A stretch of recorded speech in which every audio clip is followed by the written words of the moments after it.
Avec la Formule 2, on aura donc droit aussi à de la Formule 3 pendant ces 8 premiers Grands Prix de la saison 2020 de Formule 1. Et avec 30 voitures sur la piste, oui 30, on va franchement avoir du spectacle. On revient donc rapidement sur cette catégorie qui voit les stars de demain faire leurs premiers pas dans un paddock de Formule 1 et montrer toute leur vitesse sur la piste sous le regard des grands de ce sport. Si la Formule 2 prépare les pilotes et leur apprend véritablement la gestion de course, l'intelligence de course et la gestion des pneus, la Formule 3 permet d'étendre tout le talent qu'ils ont à attaquer, défendre et rouler vite. Si vous préférez, la Formule 3 c'est la deuxième étoile en ski et la Formule 2 c'est la troisième étoile avant d'aller chercher les compétitions. Oui bon, je passe l'étoile d'or, l'étoile de vermeil et compagnie, à mon époque, on se faisait lâcher directement sur un slalom. La Formule 3 internationale ou FIA F3 fait partie de cette pyramide de la monoplace européenne, voire internationale, qui a été revue par la FIA il y a quelques années. Et je vous ferai une vidéo pour vous l'expliquer un peu plus en détail. Devenue FIA F3 en 2019 et succédant ainsi à l'ancien championnat de GP3, la voiture a légèrement évolué aussi pour répondre aux nouvelles normes de sécurité de la FIA. Comme la F2, c'est une formule monomodèle où tout le monde a la même voiture. On a donc un châssis Dallara en carbone propulsé par un V6 atmosphérique de 3,4 litres qui développe 380 chevaux avec une boîte 6 vitesses pour 565 kg. Il y a donc suffisamment d'agilité pour effectuer de très belles manœuvres. On y a greffé un halo ainsi qu'un DRS et des pneus Pirelli un peu plus particuliers car ils ne sont ni utilisés en F1 ni en F2. Et pareil qu'en F2, les pilotes ont à disposition des pneus slick pour le sec et des pneus pluie pour la pluie.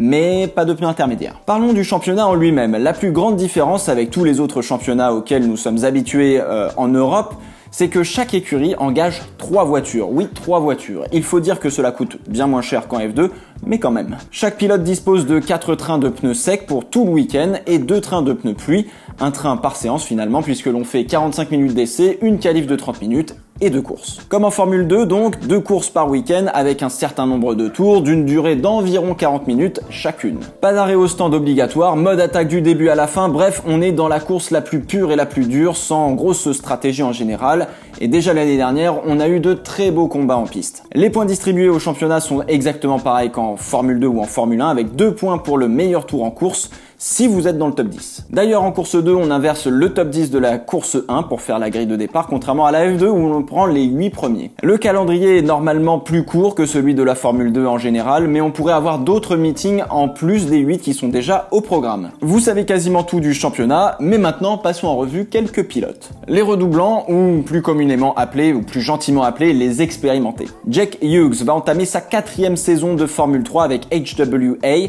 pour la 2e année consécutive. P7 l'année dernière en F3, il fera équipe avec le petit-fils d'Emerson Fittipaldi, Enzo, membre de la Ferrari Driver Academy et vice-champion en formule régionale, et Jack Doohan, membre de la filière Red Bull. Autre équipe avec des pilotes expérimentés, High-Tech Grand Prix, Max Futrell, membre de la Renault Sport Academy, P10 l'année dernière avec Hart. Il entame seulement sa 2e saison, il fera équipe avec Liam Lawson, membre de la filière Red Bull, P11 l'année dernière, et qui entame lui aussi sa 2e saison. Les deux feront équipe avec Dennis Auger, rookie et vice-champion de la F4 allemande en 2019, juste derrière Théo Pourchaire. Richard Verschoor entame lui sa 3e saison en F3 et sera au volant d'une machine de la MP Motorsport.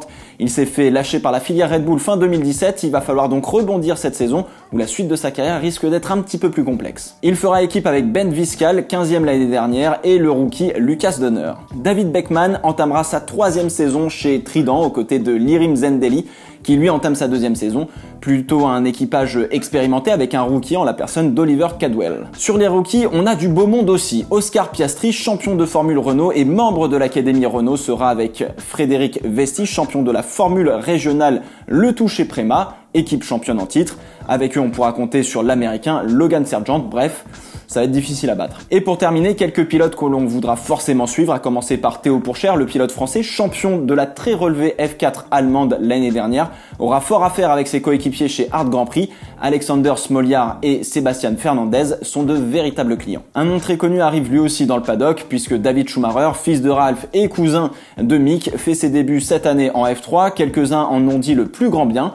Hâte de le voir évoluer pour le coup. Igor Fraga, le champion du monde du FIA Gran Turismo Championship en 2018, est aussi de la partie après une très belle saison 2019 en Formula régionale, 3e. Pour la première fois, on verra donc un simracer évoluer à ce niveau de la compétition. Gran Turismo a véritablement reboosté sa carrière pour notre plus grand plaisir. Et enfin, seule fille de la grille, Sophia Flörsch, que l'on connaît malheureusement plus pour son très gros carton à Macao sans gravité pour le coup, que pour son coup de volant pour le moment. Elle aura fort à faire, mais son expérience est précieuse et pourrait l'avantager dans probablement certaines situations. Deux équipes ne font appel qu'à des rookies, Carlin et Jensen Motorsport. Carlin qui a d'ailleurs signé le Suisseau-britannique Clément Novalak, champion de F3 britannique en 2019. Bien évidemment, il y a d'autres pilotes à surveiller, mais je vous ai cité les principaux sur les 30, ou en tout cas les principaux que moi j'ai retenus. Dans tous les cas, on aura une très belle bataille en piste, les pilotes ont les crocs et hâte d'en découdre pour prouver qu'ils ont l'étoffe de franchir la marche supérieure en vue d'atteindre leur rêve, la Formule 1. Et vous, la F3, vous allez la regarder ?